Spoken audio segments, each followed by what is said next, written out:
মাহফিলটাকে জরিয়া করে আল্লাহ রাব্বুল আলামিন আপনাকে আমাকে মাফ করে জান্নাত দিতে পারেন না পারেন? এজন্য এই মাহফিলটা করে ভালো হয়েছে, এলাকার জন্য ভালো, মাদ্রাসার জন্য ভালো, কবরবাসীদের জন্য ভালো। মাইকের আওয়াজ যত দূর পর্যন্ত যায় কবরবাসীর আযাব মা। এজন্য মাহফিলগুলো যত মাহফিল হয় এই দেশের জন্য রহমত বরকতের কারণ হয়।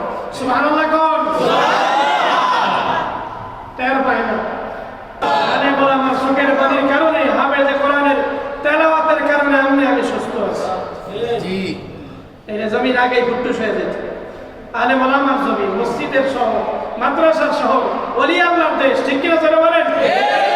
এই জন্য এই যে মাহফিলের আয়োজন যে করছে আমার প্রিয় জামাল ভাই, হাজী জামাল মিয়া, আমাদের শামসুদ্দিন মিয়া, আপনারা সহযোগিতা করছেন।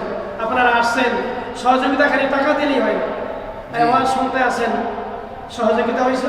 জি, সুবহানাল্লাহ আলহামদুলিল্লাহ বলতে আসেন। মনে করে হয়তো কোন কি বক্তা আনছে, খালি আমাকে সুবহানাল্লাহ কয়, কি বেদর হয়েছেন নি? আমাদের খালি আল্লাহু আকবার কয়।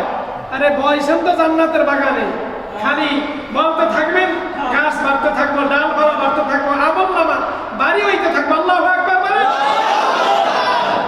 এজন্য যতক্ষণ থাকবো মহাব্বতের সাথে বলবো, খুশি করার জন্য। কাকে খুশি করার জন্য?